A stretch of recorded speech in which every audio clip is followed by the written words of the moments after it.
यथार्थ मोक्ष।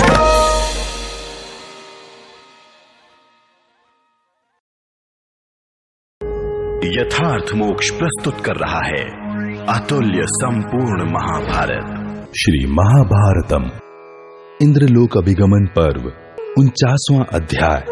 संजय के द्वारा धृतराष्ट्र की बातों का अनुमोदन और धृतराष्ट्र का संताप। संजय बोला, राजन, आपने दुर्योधन के विषय में जो बातें कही हैं वे सभी यथार्थ हैं। महीपते, आपका वचन मिथ्या नहीं है।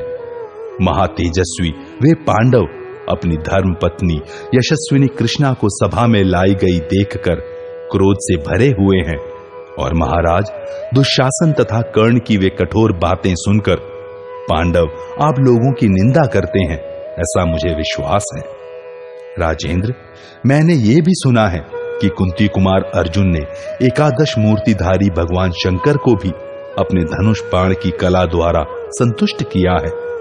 जटाजूटधारी सर्वदेवेश्वर भगवान शंकर ने स्वयं ही अर्जुन के बल की परीक्षा लेने के लिए किरात वेश धारण करके उनके साथ युद्ध किया था। वहां अस्त्र प्राप्ति के लिए विशेष उद्योगशील कुरुकुल रत्न अर्जुन को उनकी तपस्या से प्रसन्न होकर उन लोकपालों ने भी दर्शन दिया था। इस संसार में अर्जुन को छोड़कर दूसरा कोई मनुष्य ऐसा नहीं है जो इन लोकेश्वरों का साक्षात दर्शन प्राप्त कर सके। राजन, अष्टमूर्ति भगवान महेश्वर भी जिसे युद्ध में पराजित न कर सके, उन्हीं वीरवर अर्जुन को दूसरा कौन वीर पुरुष जीतने का साहस कर सकता है। भरी सभा में द्रौपदी का वस्त्र खींचकर पांडवों को कुपित करने वाले आपके पुत्रों ने स्वयं ही इस रोमांचकारी अत्यंत भयंकर एवं घमासान युद्ध को निमंत्रित किया है। जब दुर्योधन ने द्रौपदी को अपनी दोनों जांघें दिखाई, उस समय यह देखकर भीमसेन ने फड़कते हुए ओठों से जो बात कही थी वह व्यर्थ नहीं हो सकती। उन्होंने कहा था, पापी दुर्योधन, मैं 13वें वर्ष के अंत में अपनी भयानक वेग वाली गदा से तुझ कपटी जुआरी की दोनों जांघें तोड़ डालूंगा।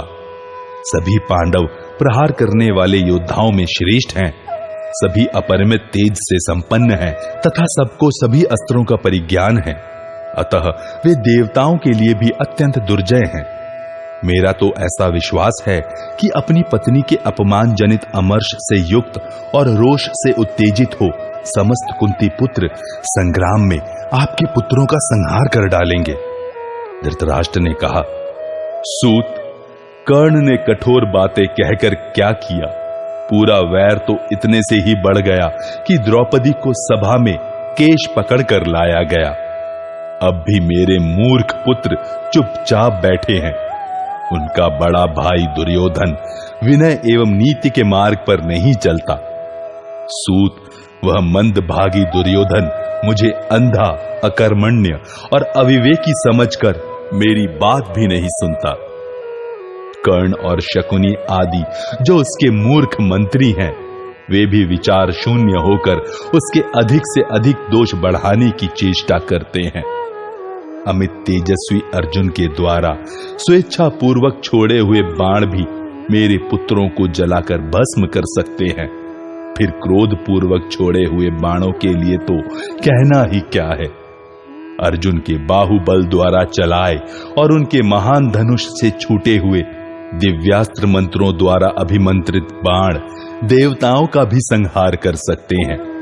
जिनके मंत्री संरक्षक और सुहृद त्रिभुवन नाथ जनार्दन श्री हरि हैं, वे किसे नहीं जीत सकते। संजय, अर्जुन का यह पराक्रम तो बड़े ही आश्चर्य का विषय है कि उन्होंने महादेव जी के साथ बाहु युद्ध किया। यह मेरे सुनने में आया है। आज से पहले खांडव वन में अग्निदेव की सहायता के लिए श्री कृष्ण और अर्जुन ने जो कुछ किया है वह तो संपूर्ण जगत की आंखों के सामने है। जब कुंती पुत्र अर्जुन, भीमसेन और यदुकुल तिलक वासुदेव श्री कृष्ण क्रोध में भरे हुए हैं, तब मुझे यह विश्वास कर लेना चाहिए कि शकुनी तथा अन्य मंत्रियों सहित मेरे सभी पुत्र सर्वथा जीवित नहीं रह सकते। इस प्रकार श्री महाभारत वन पर्व के अंतर्गत इंद्रलोक अभिगमन पर्व में धृतराष्ट्र खेद विषयक 49वां अध्याय पूरा हुआ। 50वां अध्याय वन में पांडवों का आहार। जन्मेजय बोले, मुने, वीर पांडवों को वन में निर्वासित करके राजा धृतराष्ट्र ने जो इतना शोक किया, यह सब व्यर्थ था। उस मंदबुद्धि राजकुमार दुर्योधन को ही किसी तरह त्याग देना उनके लिए सर्वथा उचित था, जो महारथी पांडवों को अपने दुर्व्यवहार से कुपित करता जा रहा था। विप्रवर, बताइए, पांडव लोग वन में क्या भोजन करते थे? जंगली फल मूल या खेती से पैदा हुआ ग्रामीण अन्न, इसका आप स्पष्ट वर्णन कीजिए। वैशंपायन जी ने कहा, राजन, पुरुष श्रेष्ठ पांडव जंगली फल मूल और खेती से पैदा हुए अन्न आदि भी पहले ब्राह्मणों को निवेदन करके फिर स्वयं खाते थे, एवं सब लोगों की रक्षा के लिए केवल बाणों के द्वारा ही हिंसक पशुओं को मारा करते थे। राजन, उन दिनों वन में निवास करने वाले महाधनुर्धर शूरवीर पांडवों के साथ बहुत से सागनिक और निर्गनिक ब्राह्मण भी रहते थे। राजा युधिष्ठिर जिनका पालन करते थे, वे महात्मा, स्नातक, मोक्षवेत्ता ब्राह्मण 10,000 की संख्या में थे। वे रुरुमृग, कृष्णमृग तथा अन्य जो मेध्य हिंसक वन जंतु थे, उन सबको विविध बाणों द्वारा मारकर उनके चर्म ब्राह्मणों को आसनादि बनाने के लिए अर्पित कर देते थे। वहां उन ब्राह्मणों में से कोई भी ऐसा नहीं दिखाई देता था जिसके शरीर का रंग दूषित हो अथवा जो किसी रोग से ग्रस्त हो। उनमें से कोई कृशकाय, दुर्बल, दीन अथवा भयभीत भी नहीं जान पड़ता था। कुरुकुल तिलक धर्मराज युधिष्ठिर अपने भाइयों का प्रिय पुत्रों की भांति तथा ज्ञाति जनों का सहोदर भाइयों के समान पालन पोषण करते थे। इसी प्रकार यशस्विनी द्रौपदी भी पतियों तथा समस्त द्विजातियों को माता के समान पहले भोजन कराकर पीछे बचा खुचा आप खाती थी। राजा युधिष्ठिर पूर्व दिशा में, भीमसेन दक्षिण दिशा में तथा नकुल सहदेव पश्चिम एवं उत्तर दिशा में, और कभी सब मिलकर नित्य वन में निकल जाते और धनुषधारी डाकुओं तथा हिंसक पशुओं का संहार किया करते थे। इस प्रकार काम्यक वन में अर्जुन से वियुक्त एवं उनके लिए उत्कंठित होकर निवास करने वाले पांडवों के 5 वर्ष व्यतीत हो गए। इतने समय तक उनका स्वाध्याय, जप और होम सदा पूर्ववत चलता रहा।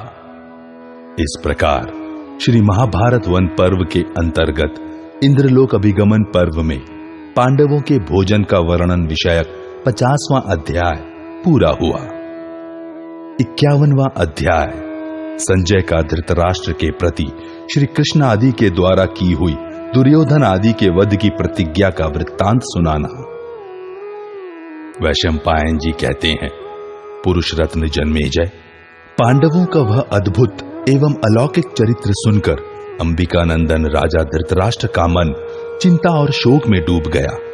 वे अत्यंत खिन्न हो उठे और लंबी एवं गर्म सांसें खींचकर अपने सारथी संजय को निकट बुलाकर बोले, सूत, मैं बीते हुए द्यूत जनित घोर अन्याय का स्मरण करके दिन तथा रात में क्षण भर भी शांति नहीं पाता। मैं देखता हूं पांडवों के पराक्रम असह्य हैं। उनमें शौर्य, धैर्य तथा उत्तम धारणा शक्ति है।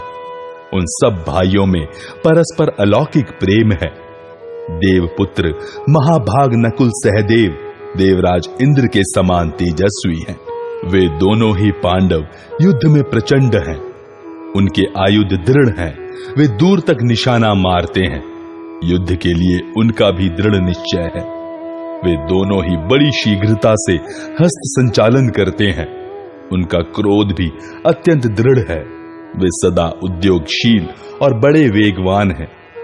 जिस समय भीमसेन और अर्जुन को आगे रखकर वे दोनों सिंह के समान पराक्रमी और अश्विनी कुमारों के समान दुस्सह वीर युद्ध के मुहाने पर खड़े होंगे, उस समय मुझे अपनी सेना का कोई वीर शेष रहता नहीं दिखाई देता। संजय, देवपुत्र महारथी नकुल सहदेव युद्ध में अनुपम है। कोई भी रथी उनका सामना नहीं कर सकता।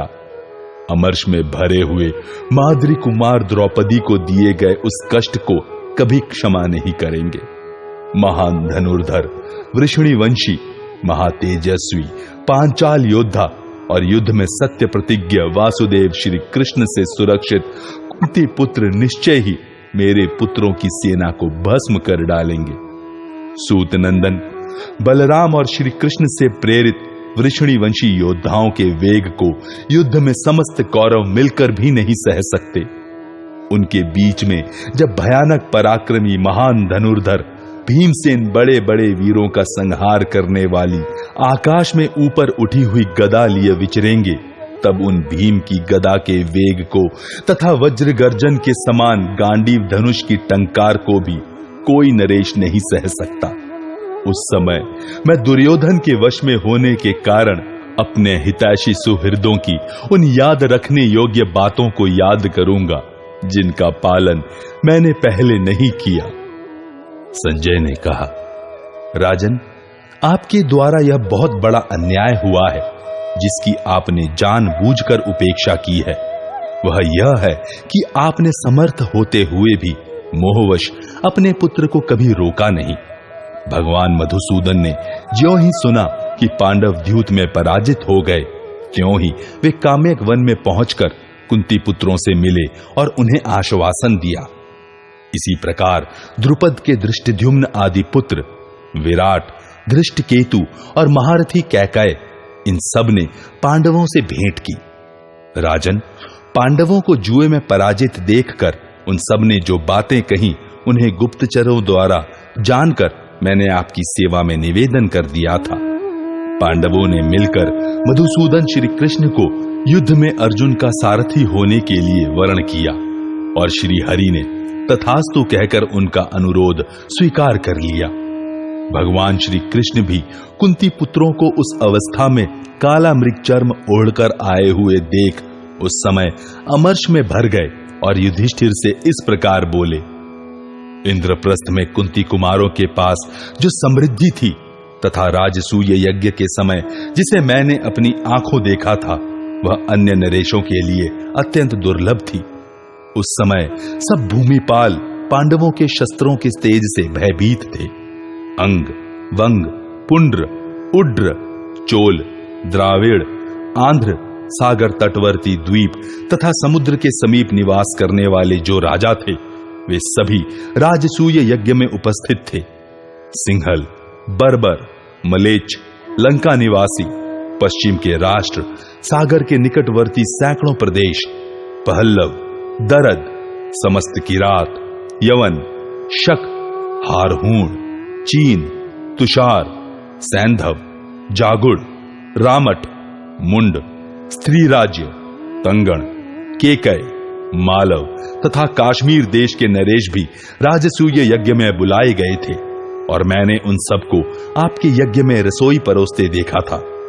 सब ओर फैली हुई आपकी उस चंचल समृद्धि को जिन लोगों ने छल से छीन लिया है, उनके प्राण लेकर भी मैं उसे पुनः वापस लाऊंगा। कुरुनंदन, भरत कुल तिलक, बलराम, भीमसेन, अर्जुन, नकुल, सहदेव, अक्रूर, गद, साम, प्रद्युम्न, आहुक, वीर धृष्टद्युम्न और शिशुपाल पुत्र धृष्टकेतु के साथ आक्रमण करके युद्ध में दुर्योधन, कर्ण, दुशासन एवं शकुनी को तथा और जो कोई योद्धा सामना करने आएगा उसे भी शीघ्र ही मारकर मैं आपकी संपत्ति लौटा लाऊंगा। तदनंतर आप भाइयों सहित हस्तिनापुर में निवास करते हुए धृतराष्ट्र की राज्य लक्ष्मी को पाकर इस सारी पृथ्वी का शासन कीजिए। तब राजा युधिष्ठिर ने उस वीर समुदाय में इन धृष्टद्युम्न आदि शूरवीरों के सुनते हुए श्री कृष्ण से कहा। युधिष्ठिर बोले, जनार्दन, मैं आपकी सत्यवाणी को शिरोधार्य करता हूं। महाबाहो, केशव, 13वें वर्ष के बाद आप मेरे संपूर्ण शत्रुओं को उनके बंधु बांधवों सहित नष्ट कीजिएगा। ऐसा करके आप मेरे सत्य की रक्षा कीजिए। मैंने राजाओं से भरी सभा में वनवास की प्रतिज्ञा की है। धर्मराज की वह बात सुनकर धृष्टद्युम्न आदि सभासदों ने समयोचित मधुर वचनों द्वारा अमर्ष में भरे हुए श्री कृष्ण को शीघ्र ही शांत किया। तत्पश्चात उन्होंने क्लेश रहित हुई द्रौपदी से भगवान श्री कृष्ण के सुनते हुए कहा, देवी, दुर्योधन तुम्हारे क्रोध से निश्चय ही प्राण त्याग देगा। वरवर्णिनी, हम यह सच्ची प्रतिज्ञा करते हैं, तुम शोक न करो। कृष्ण, उस समय तुम्हें जुए में जीती हुई देखकर जिन लोगों ने हंसी उड़ाई है, उनके मांस भेड़िए और गिद्ध खाएंगे और नोच नोच कर ले जाएंगे। इसी प्रकार जिन्होंने तुम्हें सभा भवन में घसीटा है, उनके कटे हुए सिरों को घसीटते हुए गीध और गीदड़ उनके रक्त पिएंगे। पांचाल राजकुमारी, तुम देखोगी कि उन दुष्टों के शरीर इस पृथ्वी पर मांसाहारी गीदड़, गीध आदि पशु पक्षियों द्वारा बार बार घसीटे और खाए जा रहे हैं। जिन लोगों ने तुम्हें सभा में क्लेश पहुंचाया और जिन्होंने चुपचाप रहकर उस अन्याय की उपेक्षा की है, उन सब के कटे हुए मस्तकों का रक्त यह पृथ्वी पिएगी। भरत कुल तिलक, इस प्रकार उन वीरों ने अनेक प्रकार की बातें कही थी। वे सब के सब तेजस्वी और शूरवीर हैं। उनके शुभ लक्षण अमिट हैं। धर्मराज ने 13वें वर्ष के बाद युद्ध करने के लिए उनका वर्ण किया है। वे महारथी वीर भगवान श्री कृष्ण को आगे रखकर आक्रमण करेंगे। बलराम, श्री कृष्ण, अर्जुन, प्रद्युम्न, साम, सात्यकी, भीमसेन, नकुल, सहदेव, कैकेय राजकुमार, द्रुपद और उनके पुत्र तथा मत्स्य नरेश विराट, ये सब के सब विश्वविख्यात अजेय वीर हैं।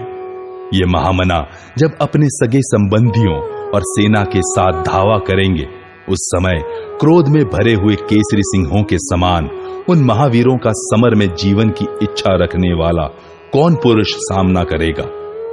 धृतराष्ट्र बोले, संजय, जब जुआ खेला जा रहा था, उस समय विदुर ने मुझसे जो यह बात कही थी कि नरेंद्र, यदि आप पांडवों को जुए में जीतेंगे तो निश्चय ही यह कौरवों के लिए खून की धारा से भरा हुआ अत्यंत भयंकर विनाश काल होगा। सूत, विदुर ने पहले जो बात कही थी वह अवश्य ही उसी प्रकार होगी, ऐसा मेरा विश्वास है। वनवास का समय व्यतीत होने पर पांडवों के कथनानुसार यह घोर युद्ध होकर ही रहेगा, इसमें संशय नहीं है। इस प्रकार श्री महाभारत वन पर्व के अंतर्गत इंद्रलोक अभिगमन पर्व में धृतराष्ट्र विलाप विषयक 51वां अध्याय पूरा हुआ। नलोपाख्यान पर्व 52वां अध्याय भीमसेन युधिष्ठिर संवाद, बृहदश्व का आगमन तथा युधिष्ठिर के पूछने पर बृहदश्व के द्वारा नलोपाख्यान की प्रस्तावना। जन्मेजय ने पूछा, ब्राह्मण, अस्त्र विद्या की प्राप्ति के लिए महात्मा अर्जुन के इंद्रलोक चले जाने पर युधिष्ठिर आदि पांडवों ने क्या किया? वैशंपायन जी ने कहा, राजन, अस्त्र विद्या के लिए महात्मा अर्जुन के इंद्रलोक जाने पर भरत कुलभूषण पांडव द्रौपदी के साथ काम्यक वन में निवास करने लगे। तदनंतर एक दिन एकांत एवं पवित्र स्थान में, जहां छोटी छोटी हरी दूर्वा आदि घास उगी हुई थी, वे भरतवंश के श्रेष्ठ पुरुष दुख से पीड़ित हो द्रौपदी के साथ बैठे और धनंजय अर्जुन के लिए चिंता करते हुए अत्यंत दुख में भरे अश्रु गदगद कंठ से उन्हीं की बातें करने लगे। अर्जुन के वियोग से पीड़ित उन समस्त पांडवों को शोक सागर ने अपनी लहरों में डुबो दिया। पांडव राज्य छिन जाने से तो दुखी थे ही, अर्जुन के विरह से वे और भी क्लेश में पड़ गए थे। उस समय महाबाहु भीम ने युधिष्ठिर से कहा, महाराज, आपकी आज्ञा से भरत वंश का रत्न अर्जुन तपस्या के लिए चला गया। हम सब पांडवों के प्राण उसी में बसते हैं। यदि कहीं अर्जुन का नाश हुआ तो पुत्रों सहित पांचाल, हम पांडव, सात्यकी और वसुदेव नंदन श्री कृष्ण ये सब के सब नष्ट हो जाएंगे। जो धर्मात्मा अर्जुन अनेक प्रकार के क्लेशों का चिंतन करते हुए आपकी आज्ञा से तपस्या के लिए गया, उससे बढ़कर दुख और क्या होगा। जिस महापराक्रमी अर्जुन के बाहुबल का आश्रय लेकर हम संग्राम में शत्रुओं को पराजित और इस पृथ्वी को अपने अधिकार में आई हुई समझते हैं, जिस धनुर्धर वीर के प्रभाव से प्रभावित होकर मैंने सभा में शकुनी सहित समस्त धृतराष्ट्र पुत्रों को तुरंत ही यमलोक नहीं भेज दिया। हम सब लोग बाहुबल से संपन्न हैं और भगवान वासुदेव हमारे रक्षक हैं, तो भी हम आपके कारण अपने उठे हुए क्रोध को चुपचाप सह लेते हैं। भगवान श्री कृष्ण के साथ हम लोग कर्ण आदि शत्रुओं को मारकर अपने बाहुबल से जीती हुई संपूर्ण पृथ्वी का शासन कर सकते हैं। आपके जुए के दोष से हम लोग पुरुषार्थ युक्त होकर भी दीन बन गए हैं और वे मूर्ख दुर्योधन आदि भेंट में मिले हुए हमारे धन से संपन्न हो इस समय अधिक बलशाली बन गए हैं। महाराज, आप क्षत्रिय धर्म की ओर तो देखिए। इस प्रकार वन में रहना कदापि क्षत्रियों का धर्म नहीं है। विद्वानों ने राज्य को ही क्षत्रिय का सर्वोत्तम धर्म माना है। आप क्षत्रिय धर्म के ज्ञाता नरेश हैं, धर्म के मार्ग से विचलित न होइए। राजन, हम लोग 12 वर्ष बीतने के पहले ही अर्जुन को वन से लौटाकर और भगवान श्री कृष्ण को बुलाकर धृतराष्ट्र के पुत्रों का संहार कर सकते हैं। महाराज महामते, धृतराष्ट्र के पुत्र कितनी ही सेनाओं की मोर्चाबंदी क्यों न कर लें, हम उन्हें शीघ्र यमलोक का पथिक बनाकर ही छोड़ेंगे। मैं स्वयं ही शकुनी सहित समस्त धृतराष्ट्र पुत्रों को मार डालूंगा। दुर्योधन, कर्ण अथवा दूसरा जो कोई योद्धा मेरा सामना करेगा उसे भी अवश्य मारूंगा। मेरे द्वारा शत्रुओं का संहार हो जाने पर आप फिर 13 वर्ष के बाद वन से चले आइएगा। प्रजानाथ, ऐसा करने पर आपको दोष नहीं लगेगा। तात शत्रुदमन महाराज, हम नाना प्रकार के यज्ञों का अनुष्ठान करके अपने किए हुए पाप को धो बहाकर उत्तम स्वर्गलोक में चलेंगे। राजन, यदि ऐसा हो तो आप हमारे धर्मपरायण राजा अविवेकी और दीर्घसूत्री नहीं समझे जाएंगे। शठता करने या जानने वाले शत्रुओं को शठता के द्वारा ही मारना चाहिए। यह एक सिद्धांत है। जो स्वयं दूसरों पर छल कपट का प्रयोग करता है उसे छल से भी मार डालने में पाप नहीं बताया गया है। भरतवंशी महाराज, धर्मशास्त्र में इसी प्रकार धर्मपरायण धर्मज्ञ पुरुषों द्वारा यहां एक दिन रात एक संवत्सर के समान देखा जाता है। प्रभु महाराज, इसी प्रकार सदा यह वैदिक वचन सुना जाता है कि कृच्छ्र व्रत के अनुष्ठान से 1 वर्ष की पूर्ति हो जाती है। अच्युत, यदि आप वेद को प्रमाण मानते हैं तो 13वें दिन के बाद ही 13 वर्षों का समय बीत गया, ऐसा समझ लीजिए। शत्रुदमन, यह दुर्योधन को उसके सगे संबंधियों सहित मार डालने का अवसर आया है। राजन, वह सारी पृथ्वी को जब तक एक सूत्र में बांध ले उसके पहले ही यह कार्य कर लेना चाहिए। राजेंद्र, जुए के खेल में आसक्त होकर आपने ऐसा अनर्थ कर डाला कि प्राय हम सब लोगों को अज्ञातवास के संकट में लाकर पटक दिया। मैं ऐसा कोई देश या स्थान नहीं देखता जहां अत्यंत दुष्ट चित्त दुरात्मा दुर्योधन अपने गुप्तचरों द्वारा हम लोगों का पता न लगा ले। वह नीच नराधम हम सब लोगों का गुप्त निवास जान लेने पर पुनः अपनी कपटपूर्ण नीति द्वारा हमें इस वनवास में ही डाल देगा। यदि वह पापी किसी प्रकार यह समझ ले कि हम अज्ञातवास की अवधि पार कर गए हैं तो वह उस दशा में हमें देखकर पुनः आपको ही जुआ खेलने के लिए बुलाएगा। महाराज, आप एक बार जुए के संकट से बचकर दोबारा द्यूत क्रीड़ा में प्रवृत्त हो गए थे, अतः मैं समझता हूं यदि पुनः आपका द्यूत के लिए आवाहन हो तो आप उससे पीछे न हटेंगे। नरेश्वर, वह विवेक शून्य शकुनी जुआ फेंकने की कला में कितना कुशल है यह आप अच्छी तरह जानते हैं। फिर तो उसमें हार कर आप पुनः वनवास ही भोगेंगे। महाराज, यदि आप हमें दीन हीन कृपण ही बनाना चाहते हैं तो जब तक जीवन है तब तक संपूर्ण वेदोक्त धर्मों के पालन पर ही दृष्टि रखिए। अपना निश्चय तो यही है कि कपटी को कपट से ही मारना चाहिए। यदि आपकी आज्ञा हो तो जैसे तृण की राशि में डाली हुई आग हवा का सहारा पाकर उसे भस्म कर डालती है, वैसे ही मैं जाकर अपनी शक्ति के अनुसार उस मूढ़ दुर्योधन का वध कर डालूं। अतः आप मुझे आज्ञा दीजिए।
यथार्थ मोक्ष।